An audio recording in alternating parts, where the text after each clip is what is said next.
हैं ब्रह्मा जी कहते हैं जन्म देने वाले देवता को। हम लोग जब यहाँ मनुष्य शरीर में बैठे हुए, मानव तन में बैठे हुए हैं, मानव तन में है, जन्म जो हम लोगों का हुआ है, हम लोगों को जन्म देने वाले हैं ब्रह्मा जी, अथवा सबको बनाने वाले हैं ब्रह्मा जी। लेकिन सब दिन रहेंगे तो नहीं। जो जन्मते हैं वो मरते भी हैं, जो उगता है वो डूबता भी है, जो फूलता है वो कुमलाता भी है। तो हम लोगों का जन्म हुआ है तो मृत्यु भी ध्रुव निश्चित है। तो जन्म देने वाले हैं ब्रह्मा जी और मृत्यु देने वाले हैं भगवान शंकर। भगवान शंकर मृत्यु के देवता हैं और ब्रह्मा जी जन्म के देवता हैं। और जन्म मृत्यु के चक्र में पड़े हुए कौन है? आप और हम पड़े हुए हैं। जितने जीव हैं ये सभी जीव देह के बंधन में पड़कर जन्म मृत्यु का दुख भोग रहा है। कल भी मैंने कहा था, याद होगा आपको, हम लोगों को सदगुरु महाराज जी ने रटा दिया। सबसे बड़ा दुख क्या है? अपने सदगुरु महाराज जी कहते हैं आवागमन सब दुख दो जा है नहीं, जग में कोई, इसके निवारण के लिए प्रभु भक्ति करनी चाहिए। आवागमन का अर्थ क्या होता है? आवा मतलब आना, मतलब जन्म, अर्थात ब्रह्मा जी, ये काम है ब्रह्मा जी का। और गावा मतलब जाना, अर्थात मरण, ये काम है शंकर भगवान का। ये जन्म मरण से जो छूटने की बात है, इसके निवारण के लिए जो निवारण की बात है, छूटने की बात है, उसी को कहते हैं मुक्ति। ये मुक्ति की इच्छा जिनके भीतर होती है उसी को कहते हैं मुमुक्षु। जिनके भीतर मोक्ष की इच्छा हो, जिनके भीतर मुक्ति की इच्छा, जो मृत्यु से छूटना चाहे, उसी को कहते हैं मुमुक्षु। तो भगवान शंकर कहते हैं, जब ब्रह्मा जी ने पूछा, ब्रह्मा जी ने प्रश्न किया भगवान शंकर से कि भगवान आप कृपा करके बतलाइए, ये जन्म और मृत्यु के चक्कर से जीव कैसे छूटेगा? याद है ना, कल हम सुनाए थे, सभी दुखों की जड़ है यही जन्म मृत्यु। आज जो किसी को देह में टीबी का रोग हो जाता है, आज जो किसी के पेट में अल्सर हो जाता है, कैंसर हो जाता है, कितने को सर्दी हो जाती है, जुकाम हो जाता है, बुखार हो जाता है, कितने की हड्डी टूट जाती है, कितने को गठिया हो जाता है, ये सब जो रोग है, अब फिर समाज में है, परिवार में है, तो चिंता होती है, पीड़ा होती है, व्यथा होती है। एक दूसरे को कहा करके, सुना करके हम दुखी होते हैं। दाव खेल करके, पेच फिर करके, राजनीति करके, कूटनीति करके अपने भी दुखी होते, दूसरों को भी दुखी करते हैं। ये सब तो डाल पात है, ये सब तो फल फूल है, डाल पात है। ये सबकी जड़ क्या है? सबकी जड़ है यही जन्मना और मरना, सबकी जड़ यही है। ये जन्म मृत्यु का दुख जिनका खत्म हो जाए, उनका सब दुख खत्म हो जाता है।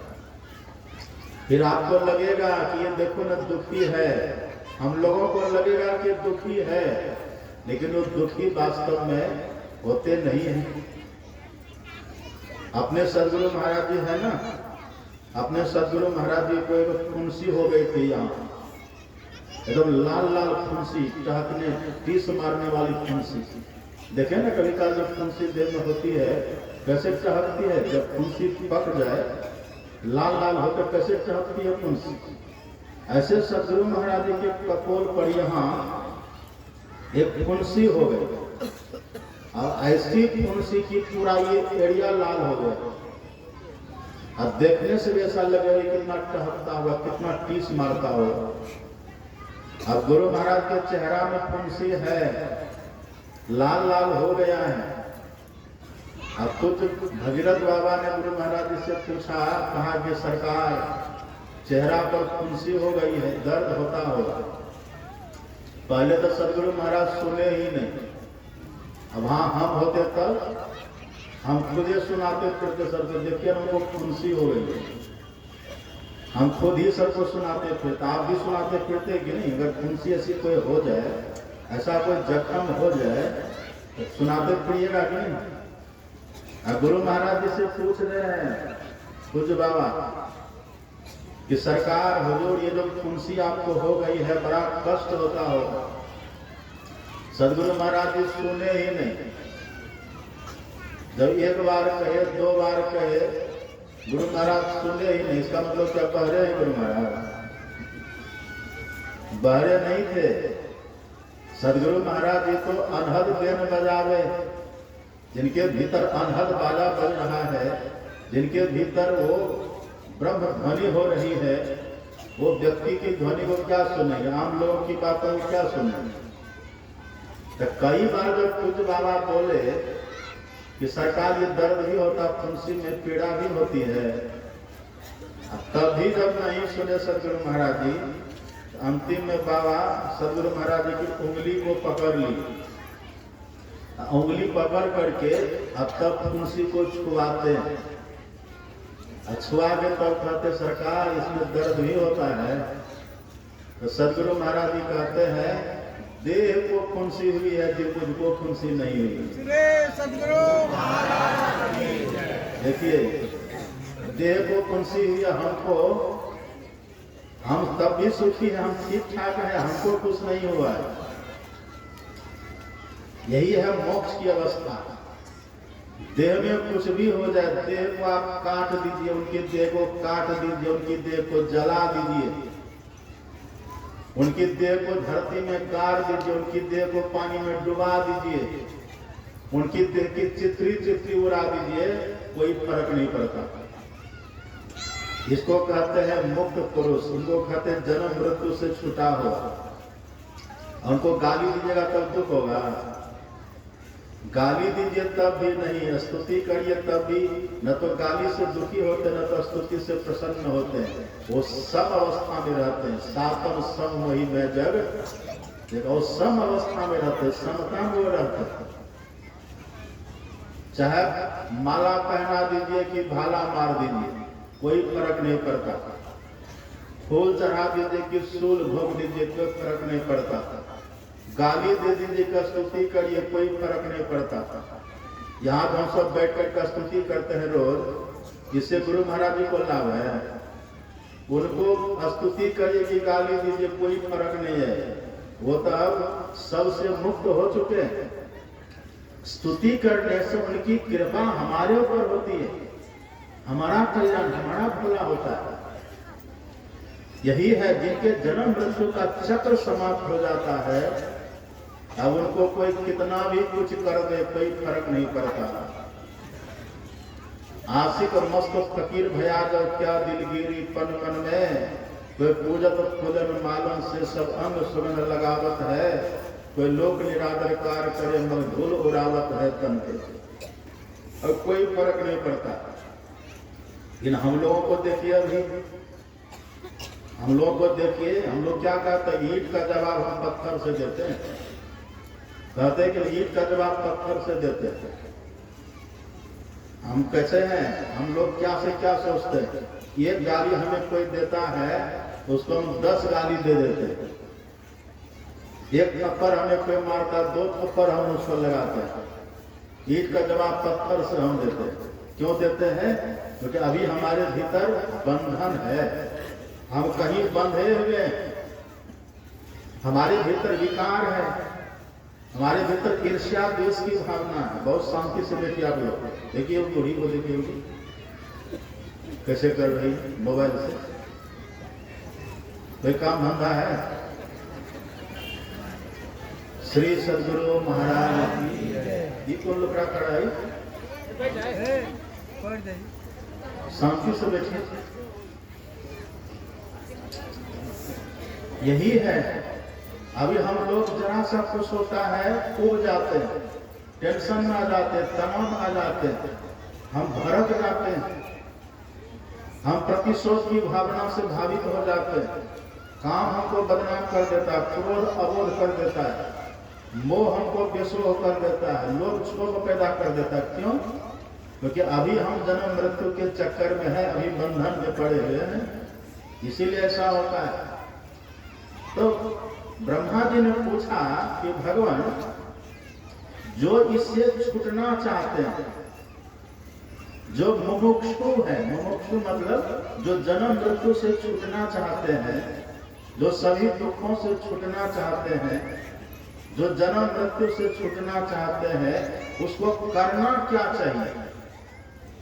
सीधा और सीधा समझिए ना, तो ब्रह्मा जी कहते कि भगवान मैं जन्म देता हूं सबको और आप मारते हैं, तो आप और मेरे पचरा से बंधन से कैसे छूटेगा?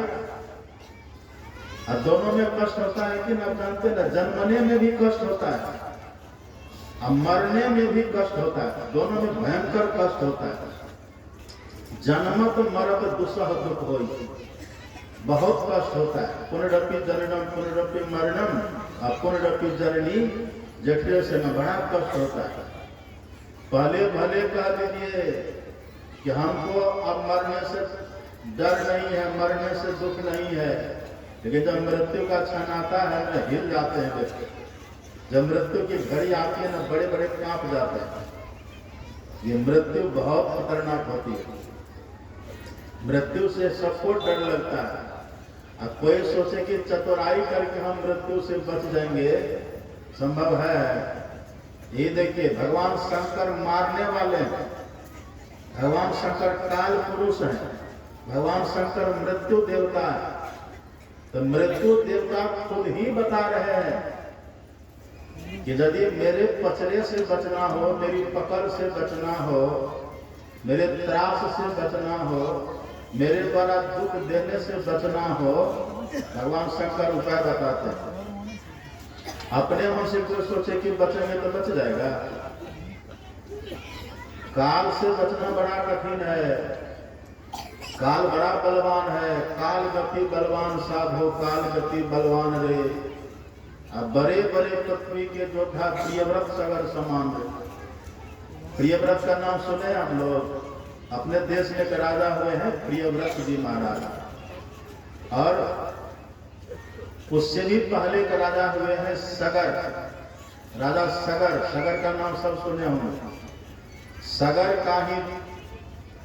के ही वंश में जो राजा हुए हैं ना, राजा भगीरथ, उन्होंने गंगा को लाया धरती पर। भगीरथ जी गंगा को लाए। अब भगीरथ जी के ही परदादा हैं सगर। भगीरथ के पिता हैं दिलीप, दिलीप के अंशुमान, और अंशुमान के असमंजस के सगर। ये सगर राजा बड़े प्रतापी थे।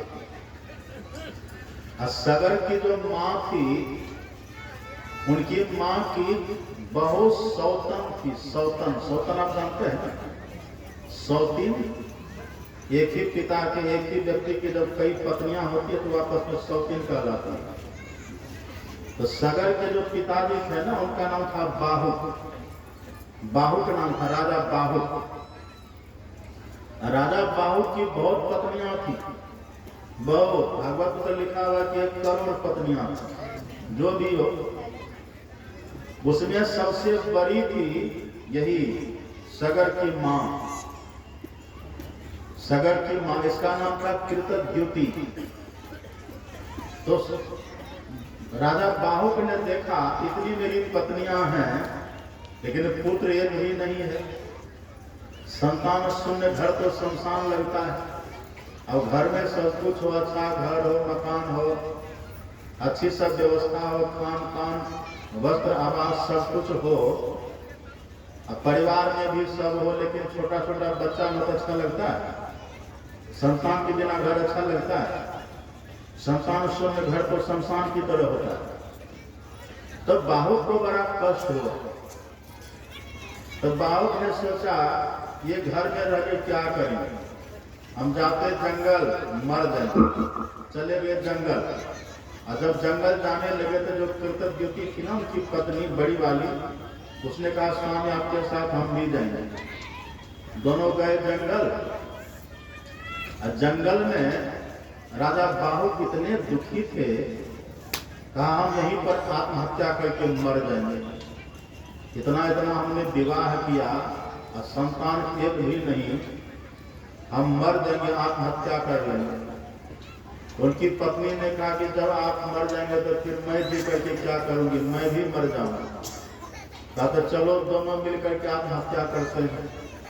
दोनों पति पत्नी राजा रानी मिले और जंगल की लकड़ियों को जहां तहां से इकट्ठा करके चिता बनाया। अब चिता बना करके दोनों चिता पर बैठ गए। अब आग लगाना ही चाहते थे कि उसी समय पे संत वहां आ जाते हैं। उस संत का नाम था महर्षि औरव। महर्षि औरव संत, आत्मज्ञानी संत थे। वे वहां आए। आप जानते हैं ना, संत वे होते हैं जिनको अपना कोई दुख नहीं होता और जो दूसरों के दुख से दुखी हो जाए। इसलिए संतों के हृदय को मक्खन की तरह कहा गया। मक्खन आपने देखा, मक्खन देखिए, नवनीत मक्खन, उसको जरा सा छू दीजिए न पिघल जाता है। जैसे मक्खन हमारी उंगली के स्पर्श को भी सहन नहीं कर सकता, ऐसे संत महापुरुष दूसरों के दुख को देख करके वो द्रवित हो जाते, सहन नहीं कर पाते। संत हृदय नवनीत समाना, कहा कविन पे कहा ही न जाना, निज परिताप द्रवे नवनीता, पर दुख द्रवही संत सुपुनीता। तो जो संत होते हैं वो दूसरों के दुख को देख करके दुखी होते हैं। महर्षि औरव ने देखा कि राजा बाहु बड़ा दुखी, संतान की शोक में, संतान शोक से ये आत्मदाह करने जा रहा है। लेकिन वो त्रिकालदर्शी थे। महर्षि औरव जाते हैं बाहु के पास, राजन ये क्या कर रहे हो, ये दोनों राजा रानी मिलकर क्या कर रहे हो। कहा महाराज हम दोनों बड़े दुखी हैं, परिवार भरा पूरा है, लेकिन संतान शून्य घर, बात समझ में नहीं आती, दुखी हूं, इसलिए मैं आत्महत्या करने जा रहा हूं, हम दोनों मिलकर। तब महर्षि औरव ने कहा कि राजन आपको पता ही नहीं, हमको सब पता है। बोले क्या? आपको पुत्र होने वाला आपको पता नहीं। जो आपकी पत्नी है ना, इसको पुत्र होने वाला है, ये सगर्भा है, आप मरिए मत, इसके पेट में बच्चा है, आपको पता ही नहीं। लेकिन संत की दृष्टि कैसी होती है, आप मरिए मत, आत्मदाह मत करिए राजन, ये जो आपकी पत्नी है ना, बहुत सुंदर बालक को जन्म देगी। राजा बाहु को बड़ी प्रसन्नता हुई, करे हम तो सोच रहे थे कि हम निसंतान ही मर जाएंगे, और संत की कृपा है, प्रारब्ध हमारा है, तो ना ठीक है, मरे नहीं, आत्मदान नहीं किए। दोनों पति पत्नी राजा रानी वहां से निकले, अपने राजमहल चले गए। वहां जब गए तो पूरा हल्ला हो गया कि कृतज्ञ को पुत्र होने वाला, संतान होने वाला है। सब जान गया। उनकी जो सौतन सब थी ना, सौतीन, सौतीन जानते हैं ना, सौतिया डाह जानते हैं कि नहीं? सौतिया डाह कैसा होता है? अब सौतों के मन में हुआ कि इसको जब ये पुत्र हो जाएगा ना तो इन्हीं का सम्मान होगा, हमारा सम्मान कौन करेगा? ये सौतिया डाह सबके भीतर होगा। तो सभी सौतीनों ने मिलकर के कहा एक काम करो, इसको जो पुत्र होने वाला है ना, हम उसको होने ही नहीं देंगे, जैसा हम वैसा ये भी रहेगी। देखिए कैसे होते हैं लोग, ईर्ष्या का भाव देखें ना, डाह का भाव, यही है सौतिया डाह। ऐसा भाव नहीं होना चाहिए। एक वो संत है जो चिता पर जलने से बचा लिए, संत का हृदय देखिए कैसा होता है। और एक ये है, इनकी अपनी सौतन है, अब इसके मन में है कि यदि हमको संतान है तो इसको भी हम नहीं होने देंगे। तो सभी सौतीनों ने मिल करके योजना बनाई। योजना बना करके भोजन तैयार किया, उसके भोजन में जहर दे दिया, जहर, ताकि ये खाएगी, जहर खाएगी तो जहर खाकर ये खुद भी मरेगी, इसके पेट का बच्चा भी मरेगा। जहर दे दिया उसको, जहर वो खा भी गई। लेकिन आपको आश्चर्य होगा, जाको राखे साइया मार न सके हैं कोई, बाल न पाका करी सके जो जग पेड़ी हुए। कोई मार सकेगा जिसको भगवान रखने वाले होते हैं? उनको जहर दे दिया, लेकिन जहर देने के बाद भी वो जो पेट का बच्चा था ना, जो पेट में पल रहा था शिशु बच्चा, वो इतना समर्थ था, जहर को पकड़ लिया। जैसे उसकी माँ ने जहर खाया, बच्चा जहर को मुट्ठी में पकड़ लेता है। लिखा भागवत में पढ़िए, बच्चा जहर को पकड़ ले, अब पकड़ करके जहर को पचने नहीं दिया। पहले पचेगा तब तो मरेगी। जहर को पचने नहीं दिया, बच्चा मुट्ठी में पकड़ लिया। मुट्ठी में पकड़े पकड़े जन्म ले लिया, बच्चा का जन्म हो गया। अब जो बच्चा का जन्म हुआ तो देखा इसका मुट्ठी बंधा हुआ है, और हम सभी तो मुट्ठी बांध के न जन्म लिए हैं। मुट्ठी बांधे आया जग में हाथ पसारे जाएगा। आपकी मुट्ठी में कुछ था? कुछ नहीं था। उनकी मुट्ठी में जहर था। उनकी मुट्ठी को जब खोल करके देखा, अरे इसकी मुट्ठी में तो जहर है, ये पेट में जहर कैसे चला गया? फिर राजा को तो मालूम हो ही गया, लेकिन वो जो बच्चा था ना, अब देखिए जहर को कहते हैं हिंदी में गर, जहर को कहते हैं गर। जहर के साथ जो जन्म लिया है, इसलिए बच्चा का नाम हो गया सगर। सगर, जहर के साथ जो जन्म लिया तो उसका नाम ही हो गया सगर।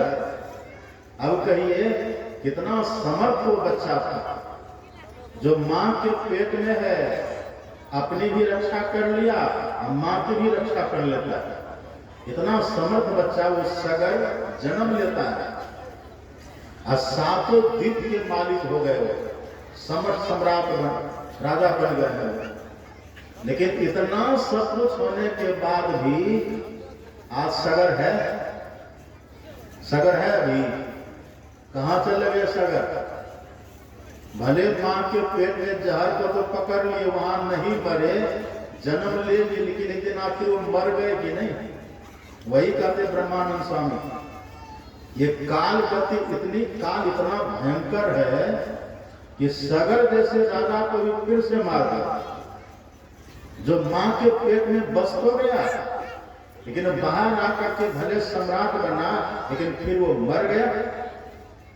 काल गति बलवान साधो, काल गति बलवान रे, बड़े बड़े पृथ्वी के योद्धा, प्रियव्रत सगर समान रे, और सब ही काल किए बसत है, सबको काल अपना बस करके रखा है। अब आप सोचिए, जब सगर से समर्थ राजा की दुर्दशा हो सकती है, तो क्या हम लोग उससे बड़े हैं? हम लोग की दुर्दशा होगी कि नहीं? फजहती होगी कि नहीं? तो कैसे बचेंगे हम लोग? ये बचने का उपाय, बचने का ढंग, बचने का तरीका कौन बता रहे हैं? जो खुद काल है, जो सबको मारते हैं, जो मृत्यु के देवता है, वो खुद से बता रहे हैं कि कैसे आप बचिएगा। अब कोई भगवान शंकर की बात नहीं माने और चतुराई करे तो बच जाएगा? कोई चतुरा न पावे पार नगरिया बाबरी, चतुराई करके सोचे कि मृत्यु से बचेंगे, अपने से असंभव है।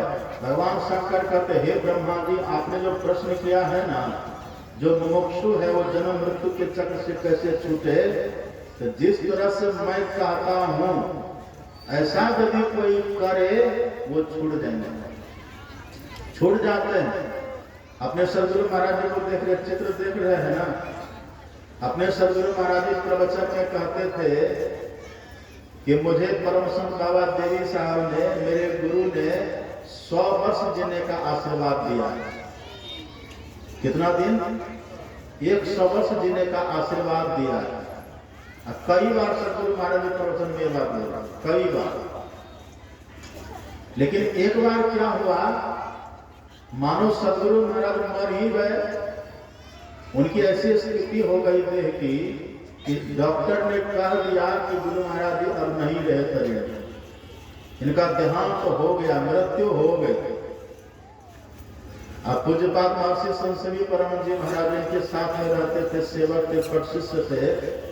उनको पता था समाधि नारी की पता।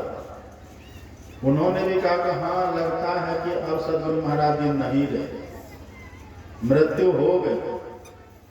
लेकिन जब हिसाब लगाए, हिसाब जब जोर घटाव किए तो पता चला कभी 100 साल गुरु महाराज जी को हुआ ही नहीं। 100 साल के पहले शरीर छोड़ दो। अब सब रोज हो भी रहे करे गुरु महाराज जब नहीं रहे, लेकिन मन में ये भी चल रहा है कि गुरु महाराज जी बोले थे मैं 100 साल तक जीऊंगा, तो पहले चले गए। ये तो झूठ हो गया ना। चलिए हम सब तो मान लेंगे कि गुरु महाराज जी की मौज है, उनकी लीला है, उनको पहले जाना था वो चले गए। लेकिन जो सत्संगी नहीं है, जो गैर सत्संगी है, जो विरोधी है, जो छिटाकशी करने वाले हैं, वो क्या कहेंगे कि देखो ना सदगुरु महाराज जिनके लाखों शिष्य देश विदेश में, कई बार कहे कि मैं 100 साल जीऊंगा, ये तो पहले चले गए, 100 साल पूरा हुआ ना। अब सब रो भी रहे हैं, सबके मन में बात चल ही रही है। हमने सुना कि सदगुरु महाराज जी को जलाने के लिए कलकत्ता से चंदन की लकड़ी भी आ गई, चिता भी रच गई, लकड़ी भी चंदन की आ गई। आम की लकड़ी, 2 लकड़ियां होती ना चिता रचाने के लिए, बनाने के लिए, सब लकड़ियों की व्यवस्था हो गई, चिता सज गई। अब गुरु महाराज जी को ले जाएंगे जलाने के लिए, लेकिन एक कचोट है, एक अफसोस है भीतर में कि सदगुरु महाराज पहले चले गए, हम लोग मुंह दिखाने के लायक नहीं रहे। अब सब सोच भी रहे हैं और रो भी रहे हैं, उधर चिता भी तैयार हो गई। इतने में सदगुरु महाराज जी आंख खोल दिया, कहते क्या सोचा, नहीं था मर गए। 100 साल पूरा करके ही छोड़ेंगे। ये है स्वतंत्र जिंदगी, यह है आजादी, यह है स्वतंत्रता, यह है मृत्यु की वसता से, मृत्यु की परवस्था से मुक्ति, यह है जन्म मृत्यु से रहित अवस्था। हम लोग तो बस एक बार मृत्यु का लक्षण अगर देह में दिखे तो जला के समाप्त कर देता है, जिंदगी गई हमारी। लेकिन देखिए, जान मरने से जग डरे, मेरो मन आनंद, कम मरी हो कपई हो पूर्ण परमानंद। मरिए तो मरी जाइए, छुट्टी पड़े जंजाल, ऐसी मरनी को मरे दिन में 100 बार। कैसी जिंदगी होती, कैसा जीवन होता है। भगवान शंकर ने जो युक्ति बतलाई है, यदि ऐसा कोई करे, संत महात्मा अनुभव करके देखते हैं, और तब संतों की बात को यदि कोई मान लेना, तो मानने वाले का भी भला, मानने वाले का भी कल्याण, मानने वाले भी मृत्यु के मुख से छूट जाते हैं। तो मानेंगे तब ना। देखिए सदगुरु महाराज जी कैसे, अब फिर 101 साल पूरा करके तब गए, 101 साल पूरा कर दिए तब गए। और उसके पहले देखिए, अब चिता भी रच गई, चिता भी सज गई। लेकिन देखिए वहां से फिर ऐसा कोई बनावटी करे तो होगा। एक गांव में पति पत्नी, और दोनों का मांसाहार था, दोनों मांसाहार करने वाला मांसाहारी था। तो पति कहीं गया और 3 मछली मार करके लाया। अब पत्नी से कहा कि बनाओ, रांधो इसको, तलो। तो पत्नी ने तीनों मछली को तला, तैयार किया। और जब भोजन करने का समय, खाने का समय हुआ, तो पति से कहते चलिए खाइए। तो खाने के लिए जब बैठे तो 3 ही मछली थी ना। पत्नी ने अपनी थाली में 2 मछली लिया और पति की थाली में 1 मछली दिया। तो पति ने कहा हमको तुम 1 ही मछली दिया, कहा हम बनाए हैं ना, हम 2 खाएंगे। तो पति कहते हैं तुम बनाई, हम भी तो मार के लाए हैं, हमको 2 लो। अब पत्नी कहते हम 2 खाएंगे, पति कहता हम 2 खाएंगे। अब मछली है 3 ही, 1 ही ने कोई 2 खाएगा। अब दोनों हो गया झगड़ा, ऐसा झगड़ा कि बात का पतंगर तिल का तार हो गया। बात बढ़ते बढ़ते विवाद से कहां बात पहुंच गई। अंतिम में दोनों ने फैसला किया, एक काम करो, दोनों सो जाओ, और जो पहले जगेगा वो एक मछली खाएगा, और जो पीछे जगेगा 2 मछली खाएगा। ठीक है, चलो बाजी लगाओ। अब दोनों पति पत्नी गए, घर में सो गए। अब है तो भूखे, दोपहर का सोया हुआ, शाम हो गई, अब मूछ की लड़ाई। यदि हम पहले जगह पे एक ही खाना पड़ेगा। इसी बहाने में, इसी जिद में दोनों सोया रह गया, पड़ा रह गया। नींद तो आई नहीं, भूखा नहीं। दूसरे दिन भोर हुआ, दूसरे दिन भी दोनों वही सोच रहा है, यदि हम पहले जगह तो एक ही खाना पड़ेगा। फिर सोए सोए दोपहर हो गया, फिर भी सो रहा है। शाम हो गई, फिर भी सो रहा है। अब गांव के लोगों ने देखा कि ये दोनों कल का सोया हुआ, लेकिन अभी तक इसका किवाड़ खुला नहीं, कहीं मर तो नहीं गया दोनों अंदर।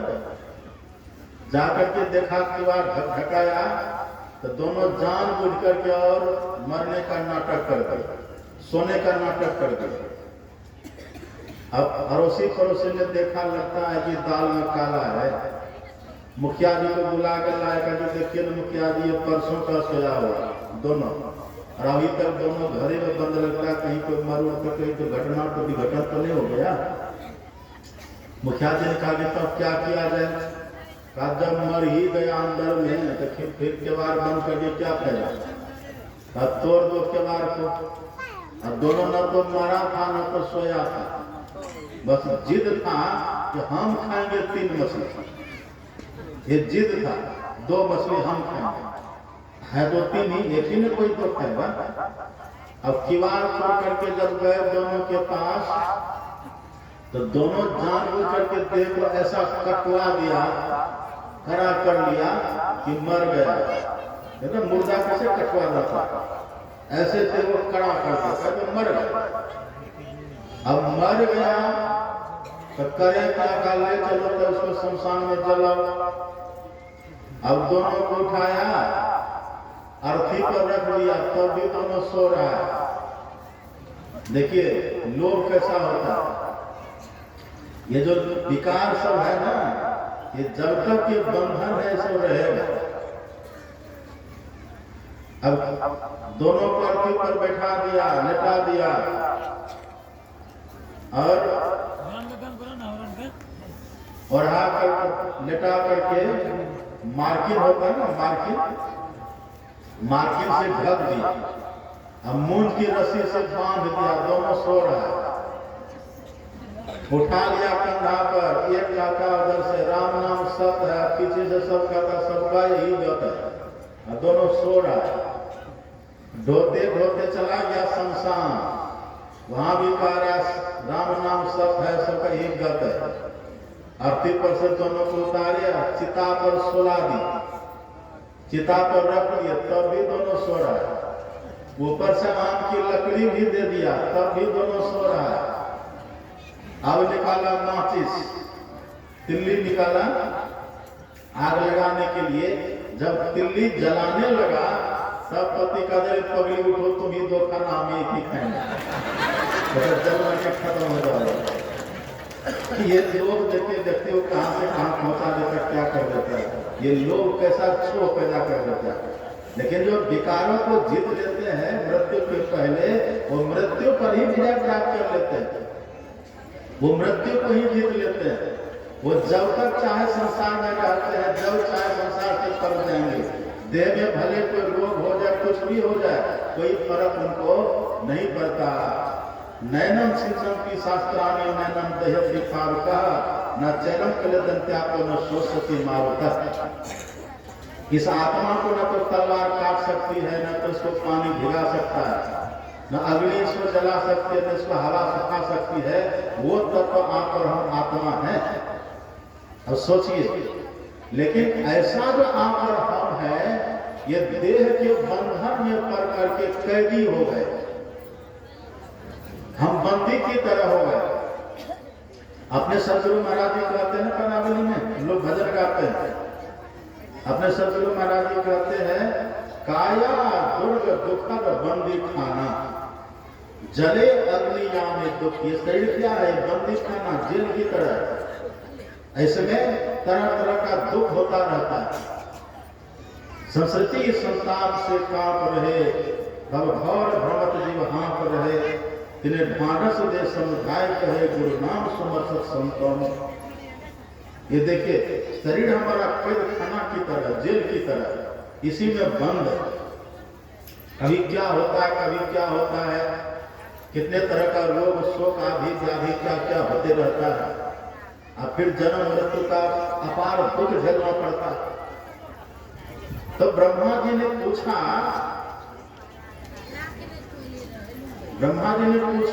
शांति से बैठे सर, ये काहे बात कर रहे हैं? बैठे शांति से बैठे, सब मेरी तरफ देखिए, इधर सब इधर देखिए मेरी तरफ। अब कुछ बोलिए मत, बीच में मौन होकर के रहिए, मन ही मन जप करिए, बिल्कुल मौन व्रत लेकर के रहिए। ये देखिए, ब्रह्मा जी ने पूछा कि शंकर भगवान, मैं जन्म देने वाला हूं सबको, आप मारने वाले हैं सबको, तो कृपा करके बताइए ये जन्म मृत्यु के दुख से जीव कैसे छूटेगा? ये सभी दुखों से, आदि व्याधियों से जीव कैसे छूटेगा? तब भगवान शंकर ने जो उत्तर दिया है, भगवान शंकर कहते, हे ब्रह्मा जी, जिनके पास योग और ज्ञान, जिनके जीवन में योग और ज्ञान ये दोनों रहेगा और दोनों का जो आचरण करेगा, वही मृत्यु के मुंह से छूट सकता है, वो छूट सकता है। जिनके पास योग भी हो और जिनके पास ज्ञान भी हो। एक बात तो ध्यान से सुनिएगा, बहुत ध्यान से सुनिए।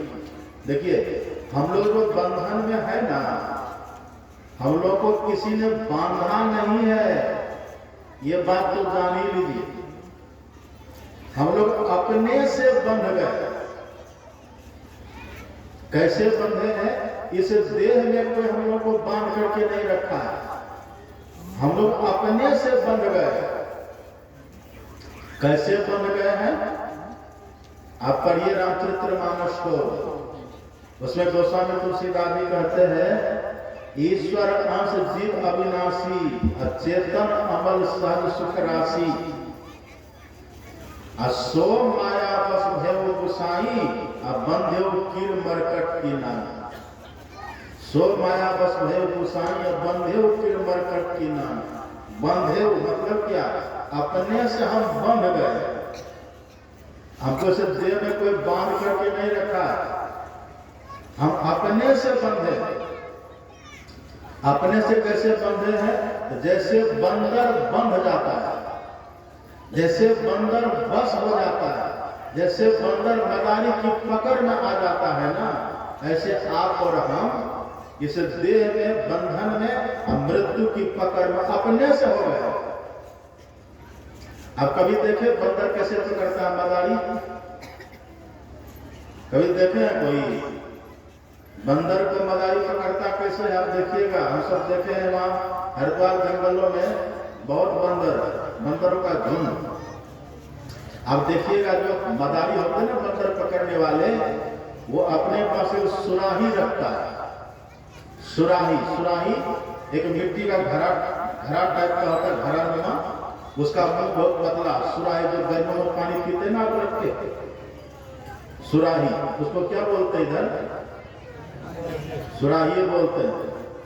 अब बतक्कर सब उसको कहते हैं इंडियन फ्रीज, मतलब पानी रखे तो बिल्कुल ठंडा, गर्मियों में फ्रिज वाला काम कर देता है। तो वही वो जो सुराही होते हैं ना, तो जो बंदर पकड़ने वाले मदारी होते हैं,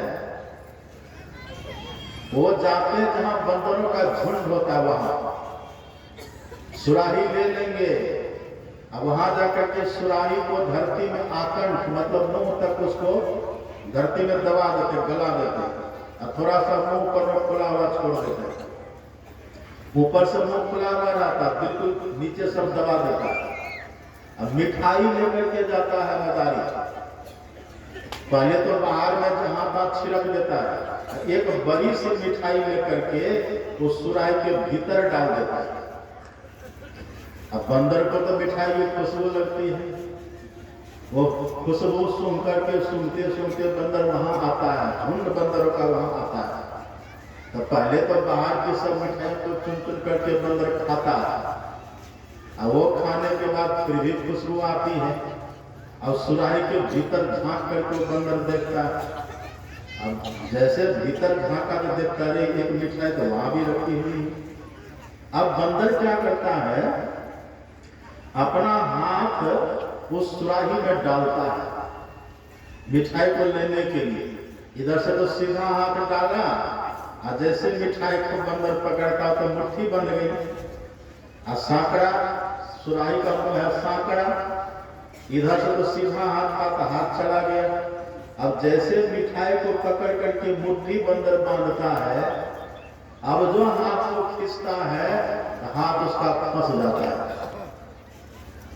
कैसे फंसा, कैसे फंस गया, सुन रहे हैं आप लोग? पंडाल में है ना सर, मिठाई को जो पकड़ लिया है तो मुट्ठी बंद गई ना, और सुराही का मुंह सांकड़ा है, अब हाथ उसका निकल ही नहीं पा रहा। लेकिन बंदर को भ्रम क्या हो जाता है कि किसी ने इसके भीतर मेरे हाथ को पकड़ लिया। अब कहिए किसी ने उसके हाथ को पकड़ा है, सुराही में बंदर का हाथ किसी ने पकड़ा है? किसी ने नहीं पकड़ा, अपने से बंदर खुद ही मिठाई को पकड़ा है। लेकिन बंदर को ये अज्ञान हो गया, भ्रम हो गया कि किसी ने मेरे हाथ को पकड़ लिया। अब देखिएगा बंदर को मिठाई को पकड़ा हुआ है, अब चे चे चे चे करेगा, वो सुराही के चारों तरफ चक्कर लगाता, हाथ छोड़ता नहीं, देखता बदारी दूर से, ओ ये पकड़ा गया। अब लेता बांस की छड़ी, जाता है बंदर के पास। अब बंदर डरता, रे आ गया, मारेगा पीटेगा, वो डरता है, लेकिन न तो मिठाई को छोड़ता है न तो भागता है। मदारी आकर के बांस की छड़ी लाता है, मार मार करके बंदर को पस्त कर देता है। भागता रहता बंदर, पीटता रहता है, और जब पीट पीट करके बंदर को थका देता है, बंदर थक जाता, देख लेता कि अब हम भाग नहीं पाएंगे, तब बंदर शांत हो जाता है। तब मदारी रस्सी की फसरी बना करके उसके गला में डाल देता है, तब सुराही को फोड़ करके उसका हाथ निकलता है, तब भी मिठाई को नहीं छोड़ता है। उसी मिठाई की लालच में, लोभ में बंदर पकड़ा है मिठाई को, और उसको भ्रम ये हो गया कि किसी ने हमको पकड़ लिया। सुराही फोड़ करके मदारी बंदर के हाथ को निकाल देता है, अब फिर भी बंदर मिठाई को नहीं छोड़ता है। तब वो मदारी क्या करते हैं, वही छड़ी लेता है, बांस की छड़ी, लिलहुआ, इसको लिलहुआ ना बोलते हैं, ये ऐसे मिठाई पकड़ा देता है, एक छड़ी मारता है इसके ऊपर, जैसे यहाँ छड़ी की प्रहार होती है वैसे भक्त से छोड़ देता है। अब कहिए बंदर को किसी ने पकड़ा था? कोई नहीं पकड़ा है बंदर को। बंदर अपने से मिठाई को पकड़ लिया और अपने से बंधन में पड़ गया। तो जिस तरह से बंदर अपने से मिठाई को पकड़ लिया, उसी तरह से आप और हम अपने से विषय को पकड़ लिए, विषय रूपी मिठाई को पकड़ लिया। सुन रहे बात, सुन रहे कि सो रहे? आंख खोल के बैठे सब, यही देखिए बात। हम विषय रूपी मिठाई को पकड़े। अब विषय है कितना? 5 प्रकार का विषय होता है, सब कोई जानते हैं। एक विषय है जो आंख से हम ग्रहण करते हैं, उसको कहते हैं रूप।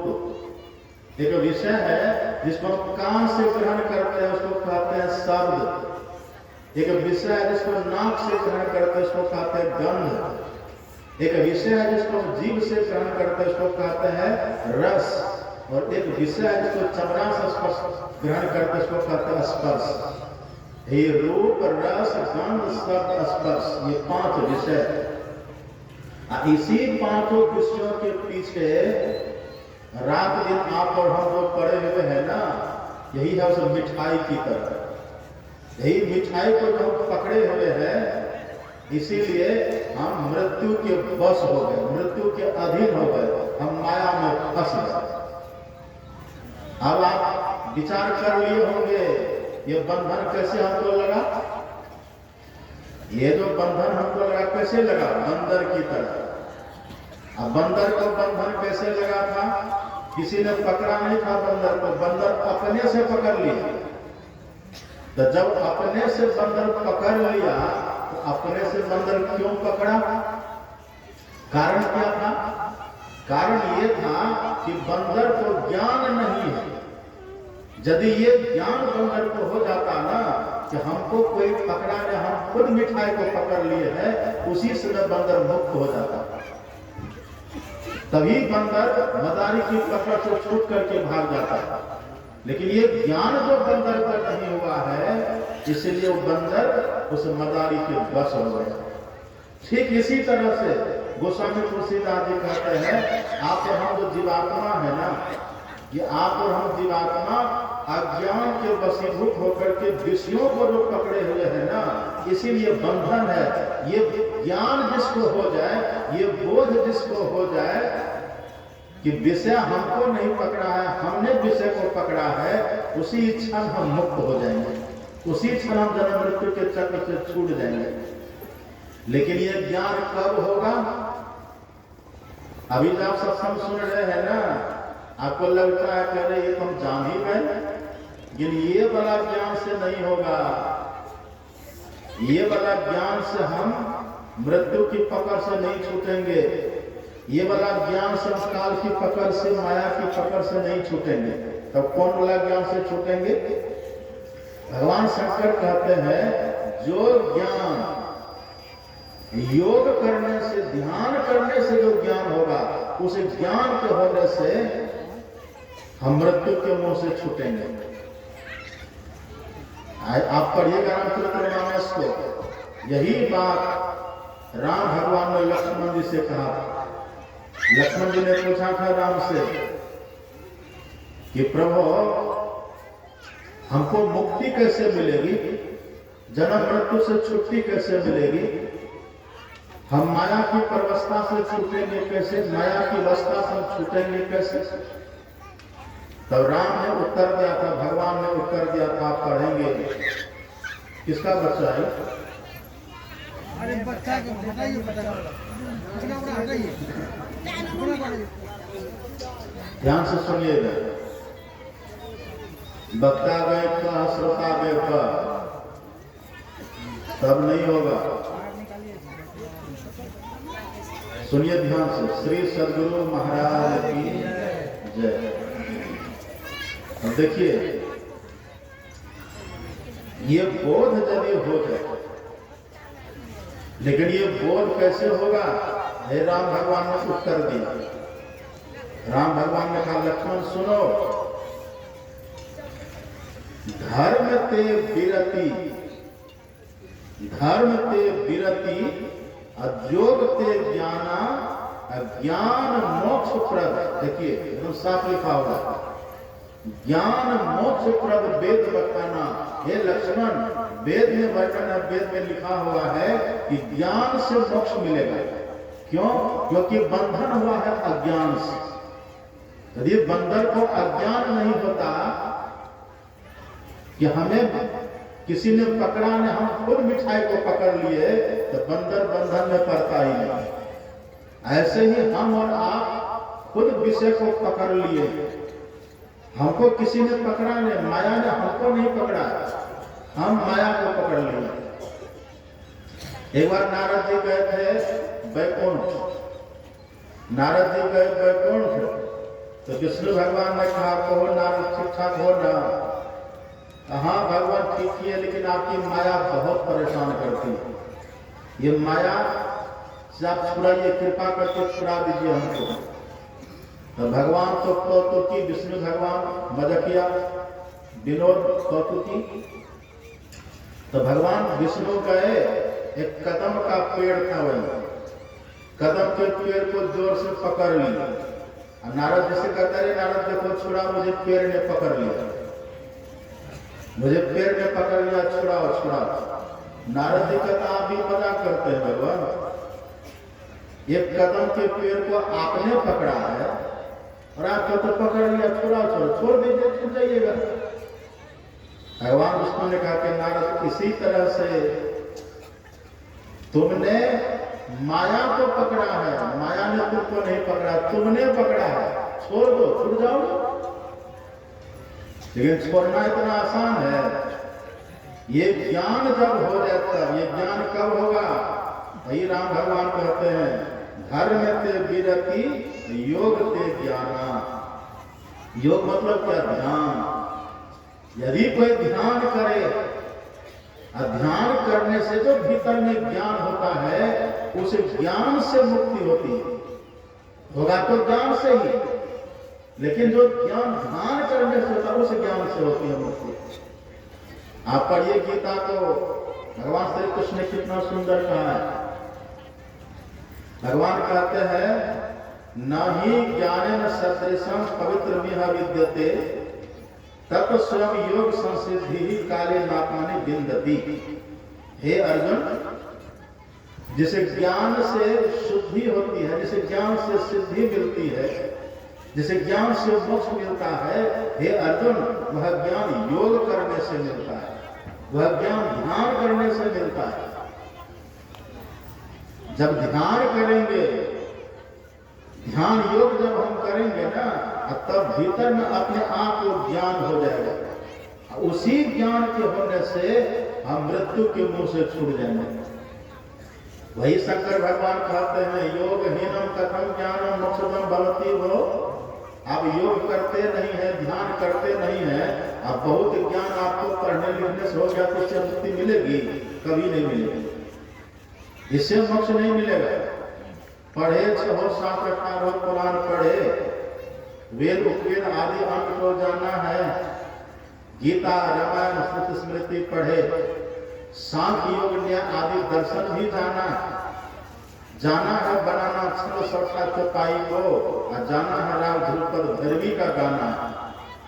इतना जो जाना है, खाक धूल छाना है, जाना है वही कि आपको मिल पहचाना है।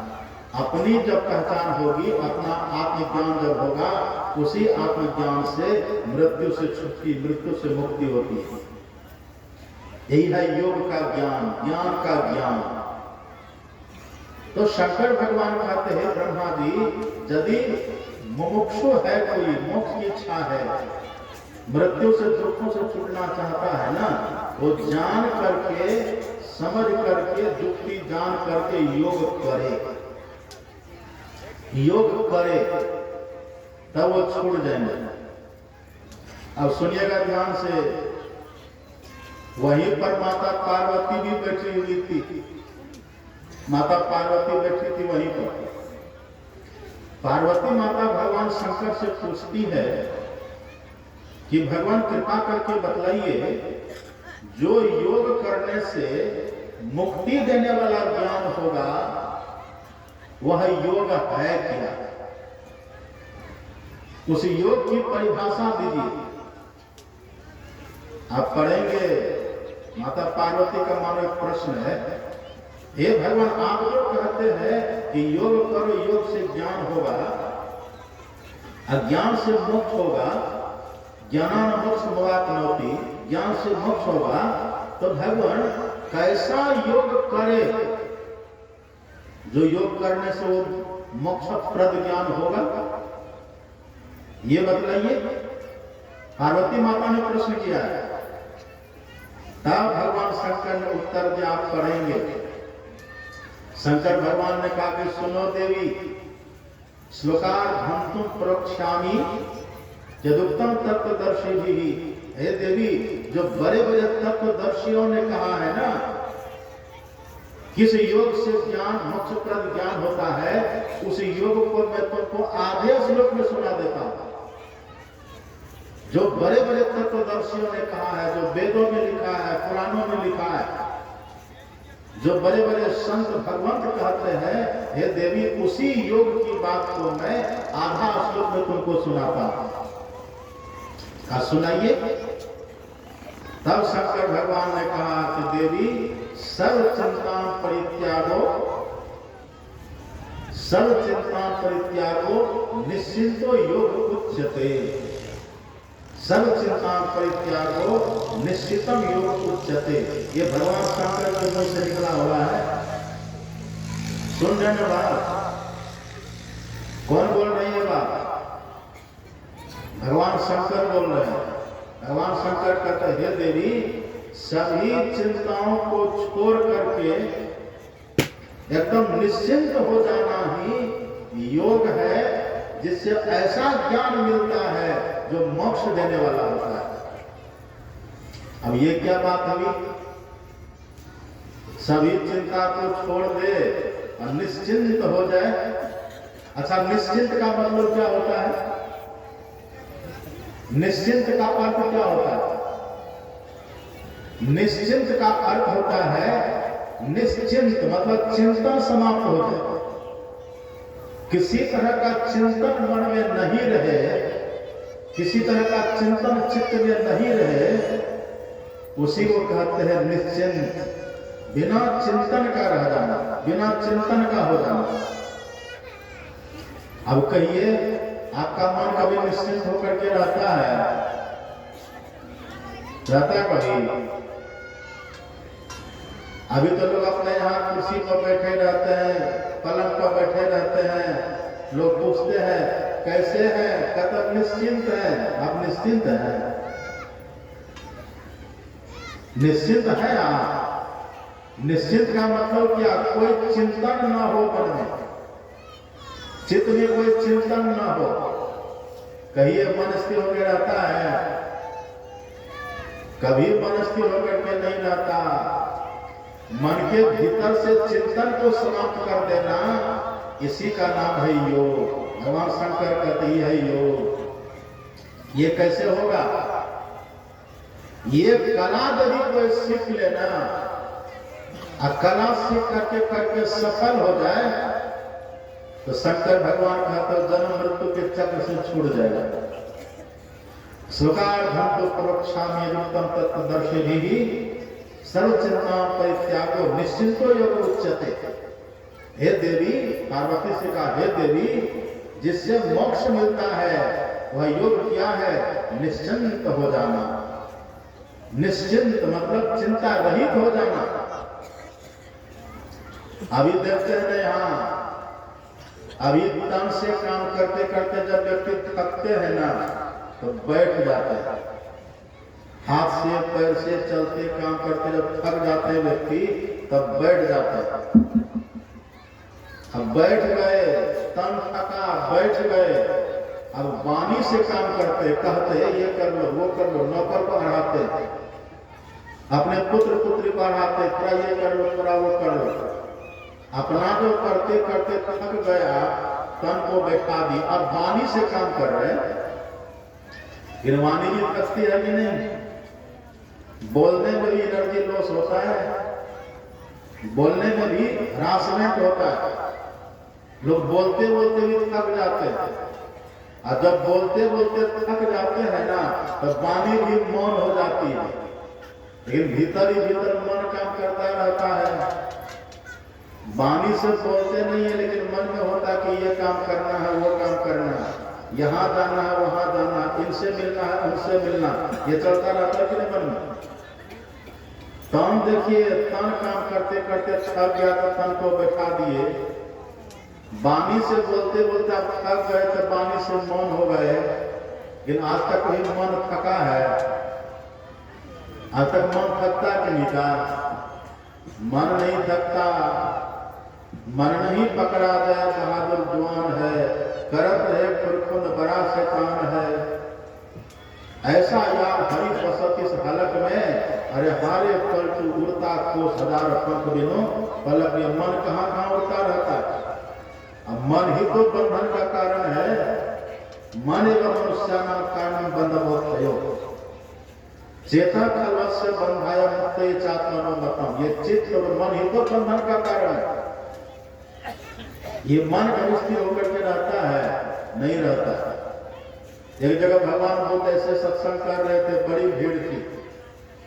भगवान बुद्ध प्रवचन कर रहे थे, गर्मी का समय था।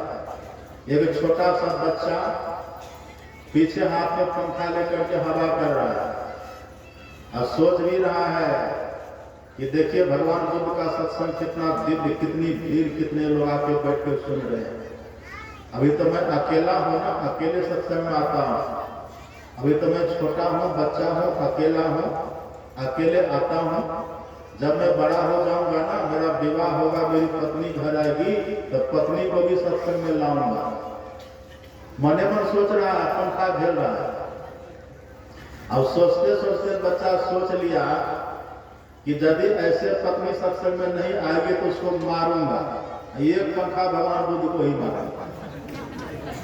भगवान ने कह रहे तो अपनी पत्नी को मार रहा था, पत्नी को मारते मारते मुझे मार दिया। देखिए मन नहीं थकता, मन में चलता रहता है। अब जो मन में चलता है ना, फिर तन से वो प्रकट हो जाता है। इसलिए भगवान शंकर कहते पार्वती से कि देवी ये मन के मनन को समाप्त करो, मन के चिंतन को, चित्त के चिंतन को समाप्त करो। जब चित्त का चिंतन समाप्त हो जाएगा ना, बस वही हो जाएगा योग। लेकिन चित्त का चिंतन, मन का चिंतन समाप्त कैसे होगा? बहुत ध्यान से सुनिएगा। बस अब थोड़ा सा और बहुत ध्यान से सुनिए। देखिए हम लोगों का जो मन है ना, हम लोगों का मन पांचों विषयों में दौड़ता रहता है। आप पढ़िए ना रामायण में, राम भगवान ने कहा अपनी प्रजाओं को नृत्य बना करके, भगवान कहते हैं नरतन पाई विषय मन देही। ये मन विषयों की तरफ दौड़ता रहता है। अब विषय है 5, रूप है, रस है, गंध है, शब्द है, स्पर्श, 5 विषय है। अब पांचों विषयों में 2 विषय बड़ा प्रबल है, एक रूप और दूसरा शब्द। ये दोनों विषय बड़ा प्रबल है। अब मन इसके पीछे रात दिन पड़ा रहता है। किसी रूप का चिंतन, किसी शब्द का चिंतन, ये मन में चलता रहता है। इसलिए मन चंचल बना रहता है। तो संत महात्मा क्या करते हैं? संत महात्मा कहते हैं एक काम करिए, यदि रूप के पीछे मन जाता है ना, तो एक ऐसा रूप ही दीजिए मन को, और ऐसा रूप दीजिए मन को जो रूप के चिंतन में मन तल्लीन हो जाए। शब्द के पीछे मन जाता है ना, एक ऐसा शब्द ही दे दीजिए मन को जिस शब्द के पीछे मन तल्लीन हो जाए। तो जो शब्द है ना, उसी को कहते हैं गुरु मंत्र। मंत्र शब्द का ही तो होता है। तो आप देखिए बहुत से शब्दों के पीछे मन पड़ा रहता है, बहुत शब्द। ये देखिए ना कितने लोग बैठे हुए हैं, हजारों लोग यहाँ बैठे हुए हैं, हजारों नाम है, और फिर हजारों का देखिए रूप भी है, हजारों रूप है, हजारों नाम है, और सब में मन फंसा हुआ है। तो हमको करना क्या है? सब रूप से हटा करके एक रूप में मन को लगाना है। सब नाम से हटा करके एक नाम में मन को लगाना है। सब नाम से हटाइए, सब रूप से हटाइए। आप कहिएगा कि बाबा जब सब रूप में मन लगा है तो फिर रूप से हटा करके रूप में ही क्यों लगाएंगे? जब सब नाम में मन लगा हुआ है ही है, तो सब नाम से हटा करके मन को फिर नाम में ही क्यों लगाएंगे? इसका उत्तर सुनिए। आप कभी गंधक देखे? गंधक देखे है ना? गंधक आपको पंसारी के यहाँ भी मिल जाएगा, और वही गंधक आपको बैदराज के यहाँ भी मिलेगा। बैदराज के यहाँ भी गंधक है, और पंसारी के दुकान में भी गंधक है, और दोनों गंधक में फर्क है। आप पंसारी के दुकान से गंधक को खरीदिए, खा लीजिए, पूरे देह में खाली आपको हो जाएगी, थोड़ा फंसी निकल आएगा। आगे देखिएगा कभी। और यदि वही गंधक आप किसी वैद्य के यहां से खरीदिएगा ना, उस गंधक को यदि खा लीजिए तो पहले के थोड़ा फंसी को भी छुड़ा देता है, सब खाद्य को गंधक खत्म कर देता है। ऐसा क्यों हुआ? पंसारी के यहाँ के गंधक को खाए तो खाद्य हो गया, और वैद्यनाथ के यहाँ के गंधक को खाए तो खाद्य छूट गया। ऐसा क्यों हुआ? अब देखिए इसमें बात है। बात क्या है? पंसारी के यहाँ का जो गंधक है उसको कहते कच्चा गंधक, वो कच्चा गंधक खाइएगा उसे खाद्य हो जाएगी। पर पंसारी के यहाँ जो गंधक होती है वो होता है शुद्ध गंधक, वो होता है सिद्ध गंधक, वो होता है पक्का गंधक। उसका शोधन करके गंधक को औषधि बना देता है वैद्य लोग। इसी तरह से जो नाम है ना, जो नाम है, शब्द है, हम बहुत तरह के नाम को, शब्द को सुनते हैं, और जब गुरु दीक्षा देते हैं तो वह भी कोई नाम ही देते हैं। ये बाहर का जो शब्द है ये शब्द बंधन देने वाला होता है, और वही शब्द जब गुरु दीक्षा में देते हैं तो गुरु का सिद्ध क्या हुआ रहता है। उस सिद्ध मंत्र को यदि कोई जपे ना तो जपने वाले के भीतर भी सिद्धि आ जाती है, वो सभी शब्दों से उसका नाम छूट जाता है। इसका मतलब क्या हुआ? जो मंत्र हमको दीक्षा में मिला है ना, उस मंत्र को यदि आप ठीक ठीक जपेंगे, और वही जप करते करते जब जप सिद्ध हो जाएगा तो जो भी शब्द बाहर में सुनिएगा ना, सब मंत्र मैं आपको सुनाई पड़ेगा। चप्पल पहन लिए हैं, रास्ते में चले जा रहे, खटखट हो रहा है, चप्पल खटखट, लेकिन आपको सुनाई पड़ेगा गुरु मंत्र। इतना मन सिमट जाएगा। ये मंत्र की सिद्धि, इतना बहुत रूप सामने देखते, सब रूप को देख रहे हैं, लेकिन यदि ध्यान आपका बन गया और गुरु महाराज जी का दर्शन एक बार हो गया ना, तो देखेंगे बाहर के लोगों को, पर सामने रहेंगे गुरु महाराज। सबको देखते हुए भी देखेंगे गुरु महाराज, सबका सब सुनते हुए भी सुनेंगे गुरु मंत्र को। यही अब दुनिया के सभी सब से मन छूट गया और सभी रूप से मन हट गया। एक रूप और एक नाम, एक शब्द में मन हट गया, समा गया। ये इसको कहते बहुत शब्द और नाम से मुक्ति।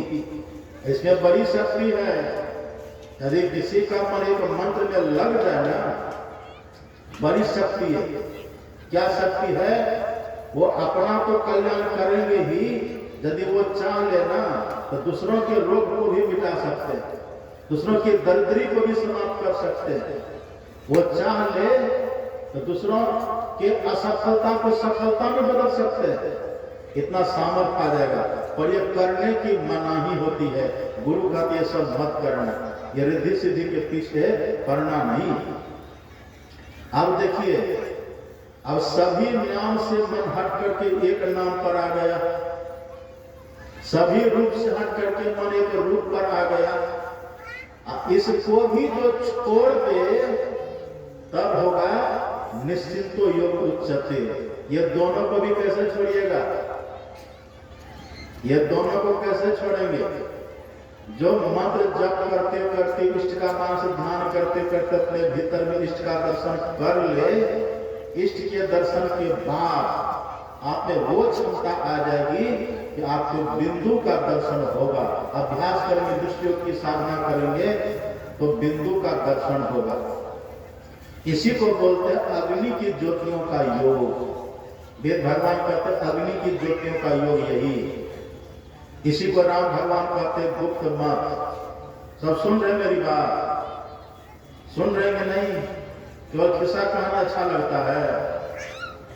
अब गूढ़ बात, ज्ञान कल्याण की बात कहेंगे पर चल देते हैं। क्या कह रहे थे हम? क्या कह रहे थे?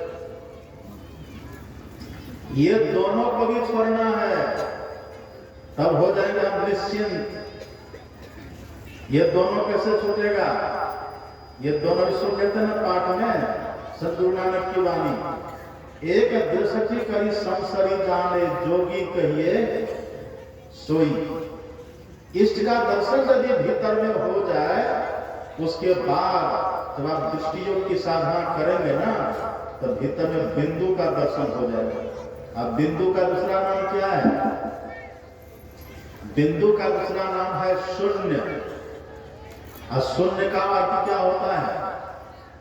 शून्य का अर्थ होता है जहां कुछ भी नहीं है। शून्य मतलब खाली। यही हो गया खाली, मतलब बिना चिंतन के हो गया। अब वहां मन की चंचलता समाप्त, मन का भागदौड़ समाप्त, मन की चंचलता समाप्त। शून्य ध्यान सबके मन माना, और तुम बैठो आत्मस्थाना। शून्य ध्यान से मन मान जाता है। बिंदु का दर्शन जैसे हुआ, बिंदु की परिभाषा ही है जिसका स्थान होकर परिमाण नहीं। तो वहां जब मन चला गया तो फिर मन की चंचलता कहाँ रही? मन शांत स्थिर हो जाएगा, मन स्थिर हो गया। यही हो गया निश्चिंत, यही है योग। इसी को कहते हैं दृष्टि योग। एक दृष्टि करी संसरी जाने जोगी कहिए सोई। और जिनको बिंदु अपने भीतर दिख गया, अब जिनको बिंदु दिखे ना, तो बिंदु के बाद फिर तारा दिखता है। बिंदु चमकी आवे, पांच रंग उगी आवे। अब बिजली छटक अति तेज सहस्र दला बैठहु रेती। दीपक बरत जो अपने भीतर में दीपक का दर्शन होगा आपको। दीपक का दर्शन सब बाहर में भी करते हैं, दीपावली में तो करते ही हैं। और रोज अपने घर में दिया जलाते हैं, तो बाहर के दिया के दर्शन से कुछ नहीं होगा। यदि अपने भीतर का दिया एक बार दिख जाए तो क्या होगा?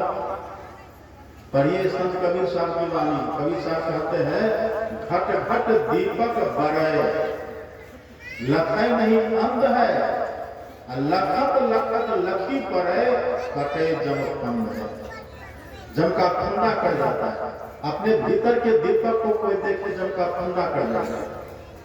वही अपने सदगुरु महाराज जी कहते हैं, दीपक बरत जोत जगमग तारे होत, चांदनी पूर्ण चंद्र लखत जी जुड़ावे लेके।